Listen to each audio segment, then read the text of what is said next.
আসসালামু আলাইকুম ওয়া রাহমাতুল্লাহি ওয়া বারাকাতুহু। সম্মানিত দর্শক, আজকে যে বিষয়গুলো নিয়ে একটি আলোচনা করব, সেই প্রসঙ্গটি মূলত একটি টেলিভিশন টক শোতে আলোচনা করতে গিয়ে এসে যায়। শিরোনামটি বেশ চমকপ্রদ।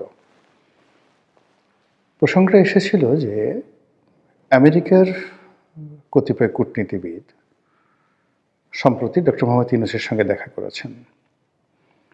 তাদের মধ্যে কি আলাপ আলোচনা হয়েছে তা নিয়ে নানা রকমের স্পেকুলেশন হচ্ছে।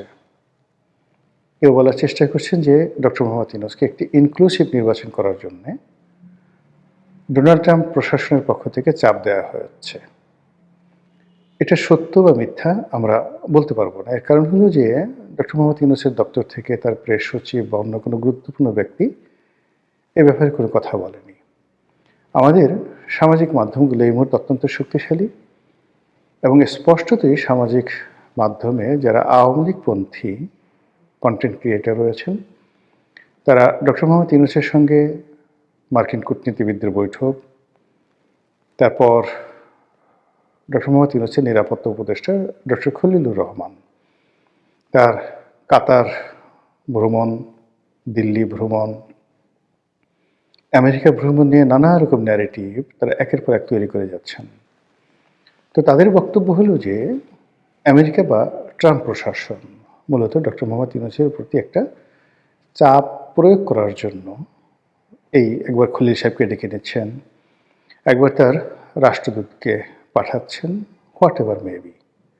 আবার অন্যদিকে আওয়ামী লীগ বিরোধী যে সকল কন্টেন্ট ক্রিয়েটার ছিলেন, এখন তারা নিজেদের সমস্যা নিয়ে এতটা ব্যস্ত, কেউ জামাত নিয়ে ব্যস্ত, কেউ বিএনপি নিয়ে ব্যস্ত, কেউ এনসিপি নিয়ে ব্যস্ত, ফলে আওয়ামী লীগ নিয়ে পেন্স করা বা তাদেরকে খোঁটা দেওয়া বা তাদের বিরুদ্ধে একটা ন্যারেটিভ তৈরি করার মতো সময় এখন আর সামাজিক মাধ্যমে আওয়ামী লীগ বিরোধী যারা লোকজন রয়েছে তাদের নেই বললেই চলে। আর এই সুযোগটিকে পরিপূর্ণভাবে কাজে লাগিয়ে আওয়ামী লীগ এখন জলে, স্থলে, অন্তরিক্ষে। তারা একদিকে ডক্টর মোহাম্মদ ইউনূস, অন্যদিকে জামাতের যারা লোকজন রয়েছেন, অন্যদিকে এনসিপির যারা লোকজন রয়েছেন, এমনকি জুলাই আগস্ট বিপ্লব নিয়েও নানা রকম ন্যারেটিভ তৈরি করে ফেলেছে। ইতিমধ্যে যে ঘটনাগুলো ঘটেছে তা হলো যে জুলাই বিপ্লব, জুলাই আন্দোলনের পক্ষের যে কর্তা ব্যক্তি যারা ছিলেন, তাদের বিরাট অংশকে আমরা এখন দেখতে পাচ্ছি না। আপনারা কি গত ১ মাসে জনাব ফরহাদ মাজাহারের কোনো বক্তব্য শুনেছেন? শুনেননি। কিংবা সরকারে খুব প্রভাবশালী দুজন ব্যক্তিত্ব, জনাব নাহিদ ইসলাম, তিনি বের হয়ে এসে এনসিপি করলেন। এখন নাহিদ ইসলামকে নিয়ে আর তেমন মাতামাতি নেই। জনাব মাহফুজ, যিনি তথ্যমন্ত্রীর দায়িত্ব ছিলেন বা মন্ত্রণালয়ের দায়িত্ব ছিলেন তিনি, আর আসিফ মাহমুদ সজীব ভুঁইয়া, বাংলাদেশ প্রতিষ্ঠিত হওয়ার পর কোনো একক ব্যক্তি যদি একাধিক মন্ত্রণালয় নিয়ন্ত্রণ করে, যাকে বলা হয় প্রভাব প্রতিপত্তির একটা ইতিহাস তৈরি করতে পারে, তো সেই ভদ্রলোক সেই কাজটি করেছেন। এখন তিনিও এই নির্বাচন উপলক্ষে মন্ত্রিপরিষদ থেকে পদত্যাগ করে রীতিমতো একটা বেহাল দশায় পথে ঘাটে ঘুরে বেড়াচ্ছেন। নির্বাচনের মাঠ কতটা জটিল, কতটা কঠিন এবং কতটা নির্মম, এখন যারা নির্বাচনের মাঠে ঘুরে বেড়াচ্ছেন, সেটা হাসনাত আবদুল্লাহ বলেন, শরজিজ বলেন, তাসনিম জারা বলেন, কিংবা নাসিরুদ্দিন পাটোয়ারি, তারা হাড়ে হাড়ে টের পাচ্ছেন যে রাজনীতি কাকে বলে, ইলেকশন কাকে বলে। তো সরকারি মদদে রাজনীতি করা বা সরকারি মদদে প্রতিপক্ষকে গালাগাল দেওয়া আর নির্বাচনের ময়দানে প্রতিপক্ষকে মোকাবেলা করা যে কত কঠিন এবং বাস্তবতা, তা এখন তারা হাড়ে হাড়ে টের পাচ্ছেন। তো এই অবস্থায় আওয়ামী লীগকে আক্রমণ করা, শেখ হাসিনাকে খোঁটা দেওয়া বা অন্য কোনো বিষয়, এটা নিয়ে মূলত এই গত ১৭ মাসে যারা ব্যস্ত ছিলেন তাদের এই মুহূর্তে কোনো সময় নেই। বিএনপির অন্তর্দ্বন্দ্ব, কলহ, বিবাদ চূড়ান্ত পর্যায়ে। জনাব তারেক রহমান সাহেব আসছেন, বিরাট একটা আবহ তিনি তৈরি করছেন এবং ক্রমশ তিনি ধীরে ধীরে তিনি যে একজন সাধারণ নাগরিক, সাধারণ ভোটার, সাধারণ এমপি প্রার্থী, কিংবা ধরুন বিএনপির চেয়ারপারসন বা চেয়ারম্যান, এই পদের বাইরে তার যে কোনো সুপারম্যান শিপ নেই, তার হাতে কোনো জাদুর বাক্স নেই, কাঠি নেই। এটি ক্রমশ এই মুহূর্তগুলো কেটে যাচ্ছে এবং তিনি খুব সাধারণ একজন মানুষ রূপে সমাজে বিচরণ করছেন এবং তাকে কেন্দ্র করে যে গত কয়েকদিন, ধরুন অলমোস্ট 10 দিন, তিনি এলেন ডিসেম্বরের 25 তারিখে। সেখান থেকে জানুয়ারির 5 তারিখ পর্যন্ত তাকে কেন্দ্র করে যে ভাইবটি ছিল, এটি এখন কমতে, কমতে, কমতে, কমতে মানে একেবারে স্বাভাবিক অবস্থায় চলে আসছেন। এখন তার মধ্যে, জামাতের আমিরের মধ্যে কিংবা এনসিপি নাহিদের মধ্যে আসলে কতটুকু পার্থক্য রয়েছে এটি বোঝা যাবে আরও সপ্তাহখানিক পর। তিনি ইতিমধ্যে ডক্টর মোহাম্মদ ইউনূসের সঙ্গে দেখা করেছেন, তার মায়ের স্মরণ সভা হয়েছে। তো তাকে কেন্দ্র করে নানা রকম, তিনি যে একজন মহামানব, অতি ভদ্র মানুষ, তার যে অনেক সুপার কতগুলো কোয়ালিটি রয়েছে ইত্যাদি নানা বিষয় খাওয়ানোর চেষ্টা করা হচ্ছে, ব্র্যান্ডিং করার চেষ্টা করা হচ্ছে অত্যন্ত, যাকে বলা হয় ম্যাথমেটিক্যালি। কিন্তু এগুলো 24 ঘন্টার বেশি মানুষকে আকর্ষণ করে না। মানুষ তার চিরাচরিত সমস্যার মধ্যেই থাকতে চায়। তো এইরকম যে বহুমুখী সমীকরণ, বহুমুখী যাকে বলা হয় ধ্যান ধারণা, চিন্তা চেতনা, সন্দেহ, অবিশ্বাস, তারপরে নানা রকম আশা আকাঙ্ক্ষা, স্বপ্ন, সব কিছুর মধ্যে মানুষ যে নিজেদের আশা খুঁজে, ঠিকানা খুঁজে, ঠিক নাটোরের বনলতা সেনের মতো, যেগুলো অসম্ভব, হবে না, যেগুলো কোনো বাস্তব ভিত্তি নেই, কিন্তু শুনতে ভীষণ রকম মজা লাগে, কল্পনা করতে ভীষণ রকম তৃপ্তিবোধ হয়। এই বিষয়গুলোর দিকে মানুষের আকাঙ্ক্ষা বেশি এবং সেইগুলো নিয়ে সামাজিক মাধ্যমে তোলপাড় হয়। আর তারই ধারাবাহিকতায় ডক্টর মোহাম্মদ ইউনূসের সঙ্গে এই যে আমেরিকান যারা দূত বা আমেরিকার যারা রাষ্ট্রীয় প্রতিনিধি এলেন, তারা এসে তাকে যেটা বললেন, কি বলেছেন আমরা জানি না, তার প্রেক্ষিতে হঠাৎ করে আজব একটা বিষয় এলো। ডক্টর মোহাম্মদ ইউনূস বললেন যে আওয়ামী লীগ তাদের সঙ্গে রিকনসিলিয়েশন হতে পারে যদি তারা সরি বলে, দুঃখ প্রকাশ করে। আর এই যে আওয়ামী লীগের সঙ্গে রিকনসিলিয়েশন বা আওয়ামী লীগের সরি বলা, দুঃখ প্রকাশ করা, অপরাধ স্বীকার করা, এই বিষয়গুলো নিয়ে নানা সময় ডক্টর মোহাম্মদ ইউনূসের যে প্রেস সচিব আছে তিনি বিভিন্ন রকম কটূক্তি করেছেন। তো এই বিষয়গুলো নিয়ে যখন আলোচনা হচ্ছিল একটা টেলিভিশন টক শোতে, তখন উপস্থাপিকার জবাব দিতে গিয়ে আমি এখানে হঠাৎ করে বলেছিলাম যে আওয়ামী লীগের যে ইগোবোধ, তারা ইঁদুরের বিষ খেয়ে মারা যাবে, আত্মহত্যা করবে, 20 তলা বিল্ডিং থেকে ঝাঁপিয়ে পড়বে, কিন্তু কোনো অবস্থাতেই তারা ডক্টর মোহাম্মদ ইউনূসের কাছে আত্মসমর্পণ করবে না, সরি বলবে না। এটা তাদের একটা ইগো। তো এই বক্তব্যটি অনেকটা ভাইরাল হয়ে যাওয়ার পরে আমার কাছে মনে হলো যে এই বিষয়টি নিয়ে আরেকটু বিস্তারিত আলোচনা করা দরকার। আমাদের দেশের যে রাজনীতি, সেই রাজনীতির মধ্যে প্রতিহিংসা একটা বিরাট ফ্যাক্টর।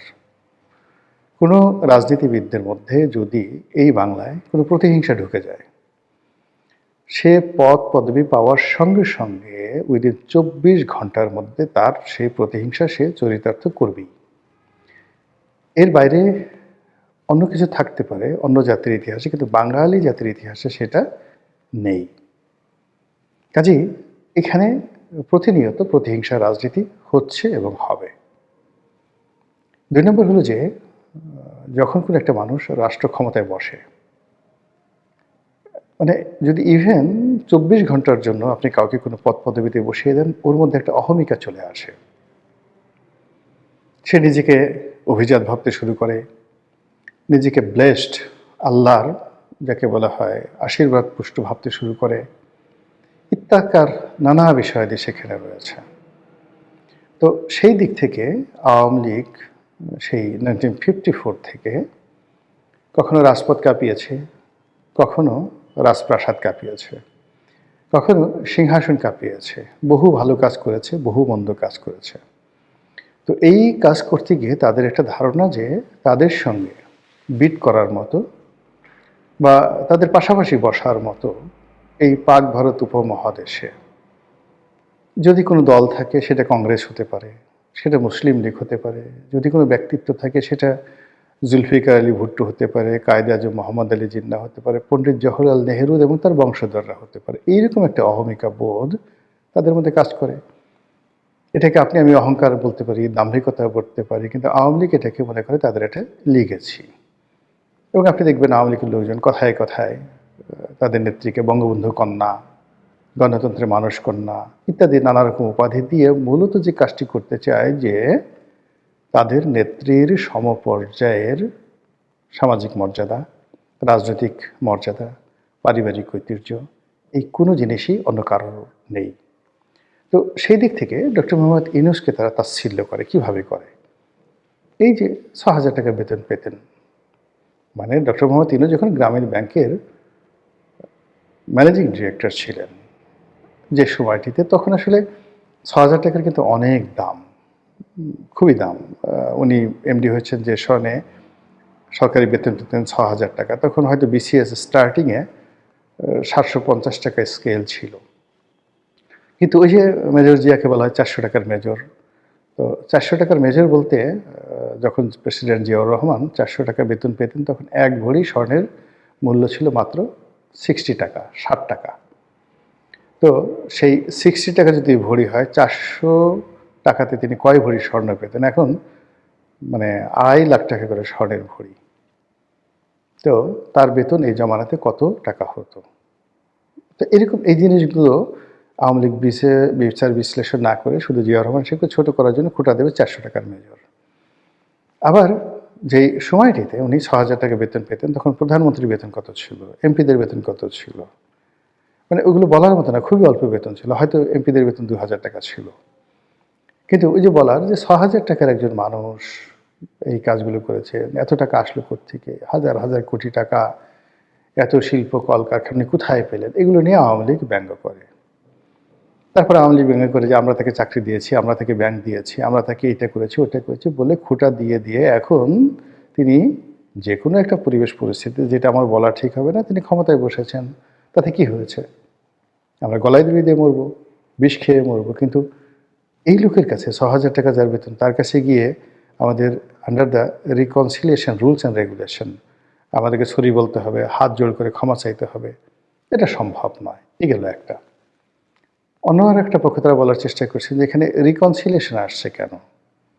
রিকনসিলিয়েশন আসে যখন এটি ব্যক্তির অপরাধ থাকে, সে তার অপরাধ স্বীকার করে।